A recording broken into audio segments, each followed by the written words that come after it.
Hello and welcome to Africa. These are the semifinals of the under 3500 2v2 tourney. This game was played a couple days ago, but I think this is the last game that was actually played. So the winner of this will go to the final, where they'll meet the winner of the losers bracket. The loser of this will go to the losers bracket and play the winner of the losers bracket. And right now, the next game in the losers bracket should be on Eye of the Storm between the two teams who won the previous two games, which are shown on the videos on this channel. So I think, yeah, I got that right. But the two teams here, interestingly, in contrast to some of the other teams, we got on top Pascal and Tikito both have the exact same rating, 1700. So really pushing that 3500 limit, so optimized in the rating at least. Tikito, known as the Beetle Sniper. Yeah, the Fire Beetles are his great weapon. He is playing with Cyber, so that's a possibility. Pascal is a German who played a whole bunch of settings, so he basically is an eco whore. Haven't really seen him play much 1v1, but we'll see. I think on especially if he figures out a builder, I expect him to be quite strong in eco. Playing Seraphim, interesting. Seraphim and Cyber. On the bottom side, Svetka, EF, and Egro as Seraphim. No Aeon whatsoever. This map I've never seen before. I actually downloaded this map today. So far from looking at it, there's this middle feature, which is kind of a highlands with a whole bunch of reclaim all over the place. Very spread out mixes, which is nice to see. Also something like a crater or something. Yeah, again, spread out mixes and a lot of rocks. So that should get players fighting over the middle, but also on the side, these weird bodies of water. Probably put some cruisers here. See, actually, this body of water a little closer to the top side, so you can put some cruisers in here. Probably hit this bottom basin. It looks like a 10 by 10 map. A couple Selines. And also Hydra, another plateau. A lot of different features, a lot of dropping opportunities, actually. If you can rush transport, you can either drop here or here. Although I think maybe grabbing these mexes early on is not nearly as good as winning the middle and getting all the reclaim. But that's all speculation. We'll see. I'll speed it up at first. Looks like a bomber not coming out from the aggro. The scout will see it. And an interceptor. So defensive air build. If Pascal is paying attention, he should be able to target this bomber. Doesn't look like he did. And then depending on... Oh, that was good. That's one thing you always want to do. Kill that early scout. Looks like the scout will spot the bomber. And think about targeting bombers. I want to slow this down. See how well this bomber actually does. Actually good defense. I don't think he got anything. If you see a bomber over enemy base and you attack it with inties, and then the bomber goes off somewhere where you don't have radar coverage, your inties will actually get confused, will go to where they lost sight, and then from there track. At least that's what I've seen. And actually that has varied. And maybe some people can say exactly how it's supposed to work, but I know it's changed over the last year. Actually, maybe a number of times. It's been a bit annoying. But if you can keep the enemy bomber either on radar or track it with a scout, then your entities will go directly to it. It can really make a big difference with these early fights. We're also seeing Eggroll rolling through with a Tham. Do some raiding. Yeah, definitely a lot of raiding opportunities. And of course, this ledge here, it looks like it's unpassable.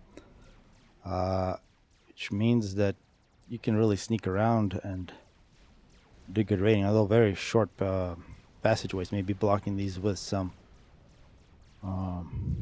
walls would be nice. And looking at these bodies of water, if there's not a lot of enemy navy, you can really sneak through amphibious tanks, especially as Cybern. If you make some Wagners, do some sneak attacks and a couple pools of water close to the bases, or perhaps ACUs can hide.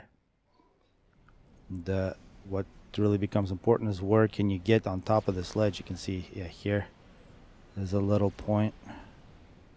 There's a hidden point somewhere. It could mean a big difference in the balance on this map.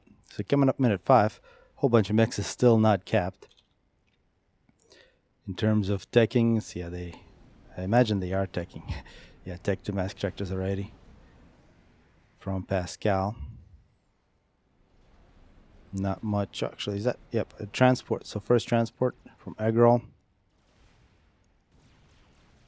Anybody else see anything else happening? Looks like the two ACUs might meet each other. And one color I really hate, purple. Purple and black look absolutely the same on my screen, so I can't really tell what all these different units are. They're just dots. Yep, grabbing. Actually, this is quite important. That's one big difference between Pascal and Eggroll. Pascal has been on this top plateau for a much longer time. He's going to get the hydras. Already got those mass extractors. And yeah, I think he's well ahead. He should also be quite good on air and late air, especially Pascal, given his settings experience. ECU and Seraphim ACU, actually, with a cruise missile launcher could be interesting. EF ACU also has a cruise missile launcher. Be a great target for a bomber. These forward radars give you a lot of good intel, but they're easy to kill. 80 mass, just take that out. And the PD, very defensive PD. I don't know if that's so good to invest 250 mass into that early on. Scout from Eggroll seeing the top side, and so far based on the scores, the top side is well ahead.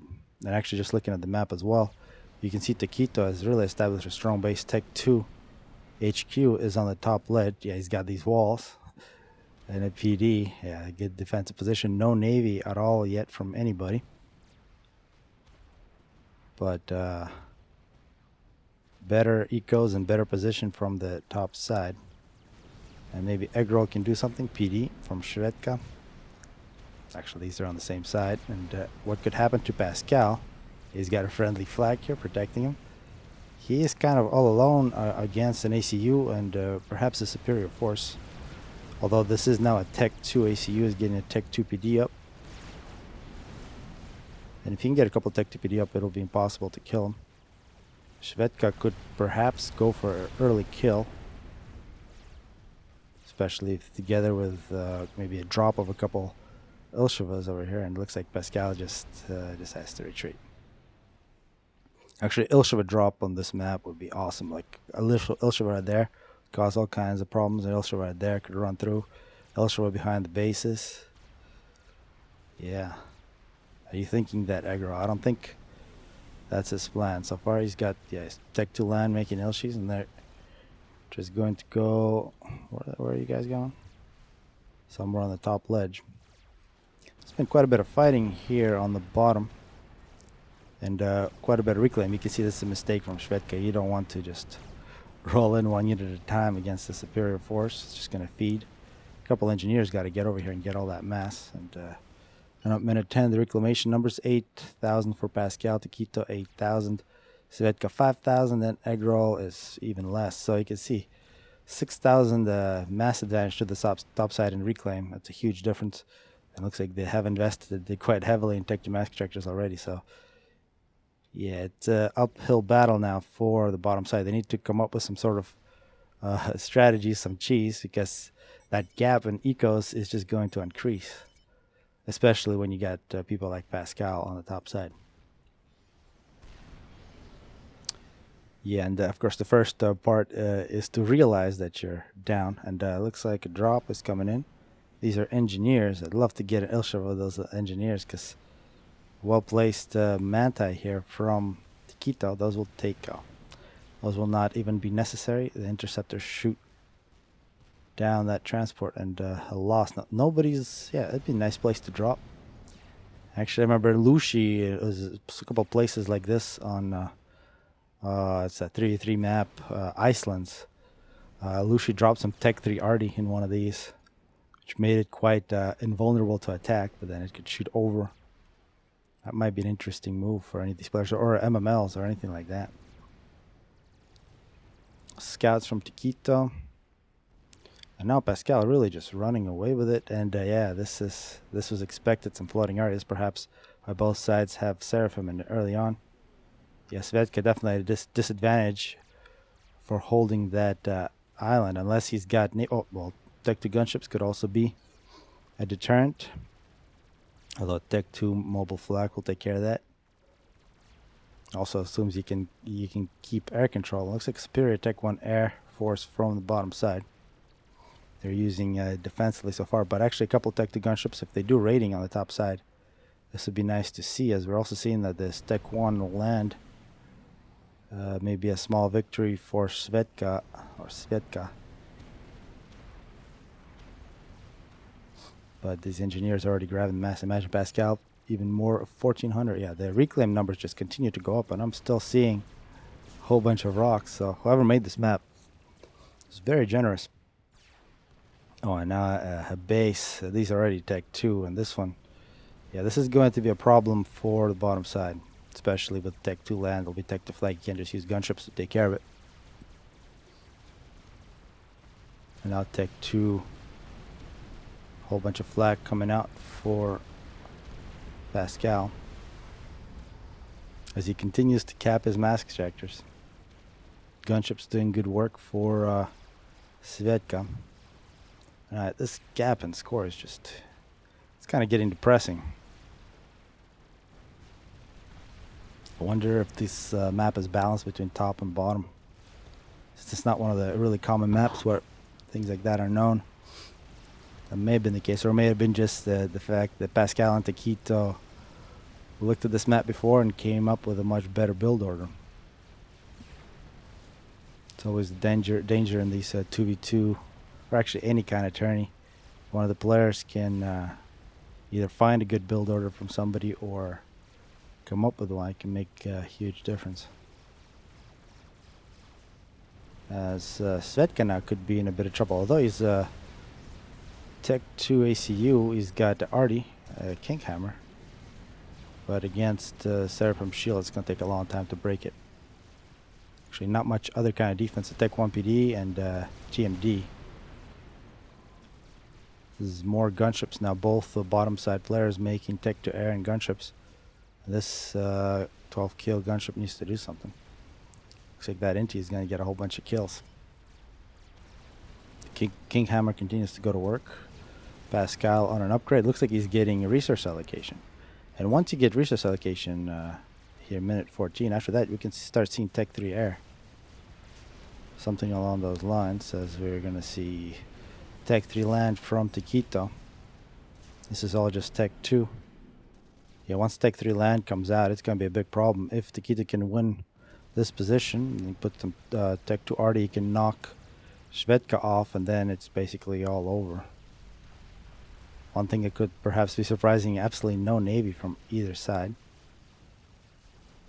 This looks like first resource allocation is finished for Pascal. Way ahead on power, wasting a whole bunch of it. This might mean that Taquito might get his resource allocation. Of course, at that point they can also get Omni, which on a 10x10 map, actually on any map. Once you get Omni, it gives you a huge advantage of knowing just what your team is planning, and any kind of sneaky drops are not going to happen, assuming you do pay attention. Really big lack of cruise missiles, unless I missed them. I think on a map like this, they could really do a lot of good work, especially if these mass tractors get upgraded. You can already see Taquito. Actually, Taquito is a team player who usually plays in a stack and has a huge eco, and I think he's doing that in this game as well. Although not surpassed by Pascal. Definitely well ahead of the enemy. See, they don't care about their Tech 2 mass tractors nearly as much. Already seen Tech 3, so a bit of an unbalanced match, as you're going to see bricks to see how many kills I can get. And brick has a big advantage. You can always go hide in the water and sneak out at a different position. Ilshis versus a PD. And that friendly fire, or no, that's a couple engineers drawing Tech 3 Artie fire. And I would be very surprised to see Svetka existing very expensive units. They do get a couple kills, but I think eventually he's just going to get knocked off by superior tech. And Pascal, maybe Tech 3 air. Yeah, he's got Tech 3 air, he's got strats. Those strats could pick off these Tech 2 P-gens. Aggro, no resource allocation yet. Oh yeah, these Tech 2 P-gens are critical now for the bottom side. That's what's feeding them. If you just snap that, it's over if it's not already. 12 kill gunship somehow survived. Tech 3 scouts, and yeah, this really sucks for the bottom side. I don't know if they have any good ideas of what to do. It looks like second resource allocation will be finished, as Taquito is also getting his. Yep, it's sad as it is. This is basically a game decided by superior economy, and then we're just gonna watch this unless something crazy happens. Superior eco will allow superior tech, and superior tech will get an easy victory. You can't really tech more efficiently and somehow catch up.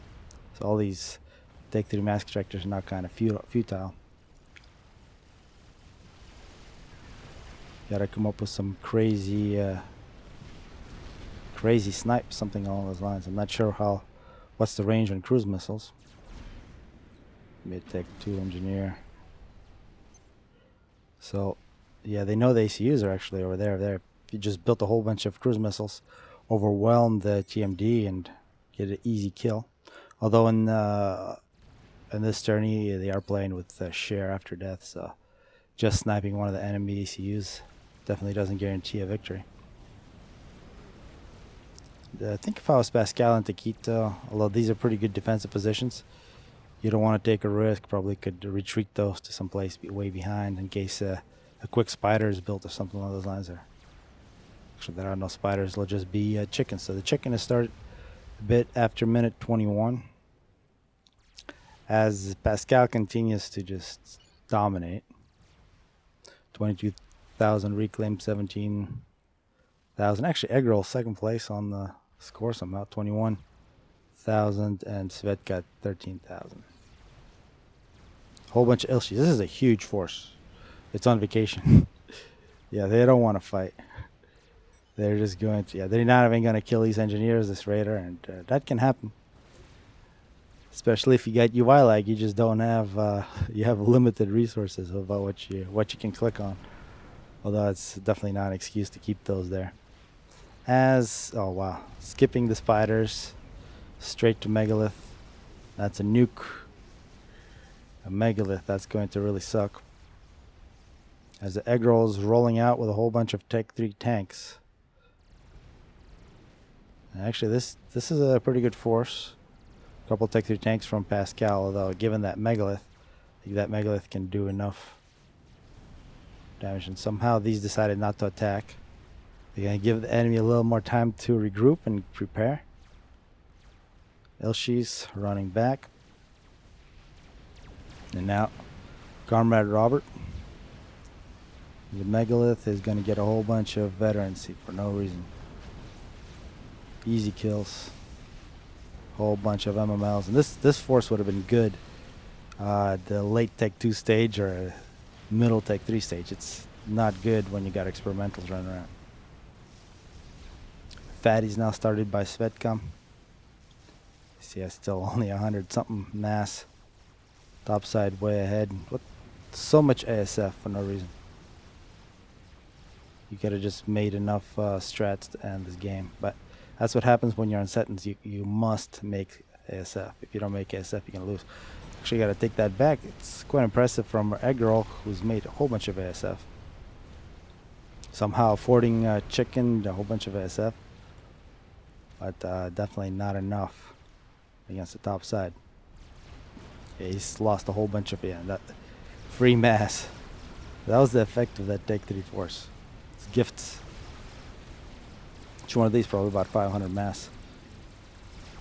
Probably even more, close to 700.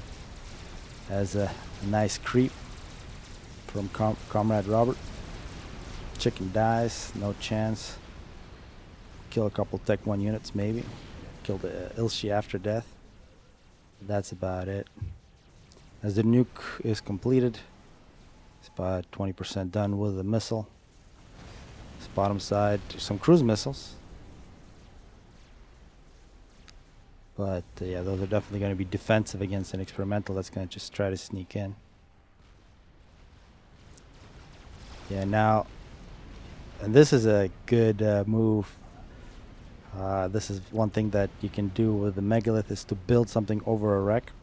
And when you build something over a wreck, that engineer will actually reclaim that before placing it down. You can see that's what's happening right there. All that mass was reclaimed. He didn't actually want to build something. He just wanted the mass and he grabbed it quick. So it was about 25,000K. The fatty's rolling out. And I guess it's nice to see people not quit, but this was, yeah, very one-sided. But chicken. But so yeah, assuming this will continue like this, and this nuke should end it. Looks like Pascal and Taquito are going to go in the final. They'll probably have to wait a while before their opponent is known. And of course, they'll be able to lose one game against their opponent, and because the opponent's from the losers bracket. So Pascal and Taquito, the only undefeated team in the tourney. The other teams that are in the losers bracket are both one really good player. Actually, I guess Jagged and Nexus, they're both pretty decent. But Jagged significantly better. And the other one, Zlo and Oxy. Zlo significantly better than Oxy. Zlo really the only really top player left in the tourney. And this could be the last experimental battle before people quit. It's chicken, actually Pascal's ACU, sitting on the front lines, giving more morale to his troops. Launch detected. Here comes a nuke. Assuming no anti-nuke. No anti-nuke. I don't think you can really afford that if you're egg roll. And there goes egg roll. So basically 31 minutes of domination. Let's get this to the end so we can see the stats. Fatties doing decent damage. With Pascal, I want to see Pascal's eco. Oh wow, Taquito 60,000 reclaim.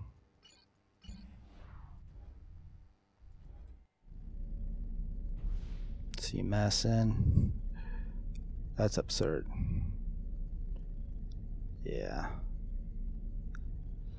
That pretty much tells the story. Energy's probably very similar. See, that's where he gets the RAS, and then a couple more Take 3 pigeons. Actually, these are the 2 RAS. Yeah, Pascal absolutely dominant. See if he can repeat this in the final, but I think he'll get a more difficult opponent. In the final, the Thawing Glacier, I believe, is the map, which doesn't ring the bell for me. The other maps played, we're going to see in this tourney, Whitefire, Eye of the Storm, which is going to be great, should be the next cast, and Arctic Refuge is also a great map. So hopefully people enjoy this one.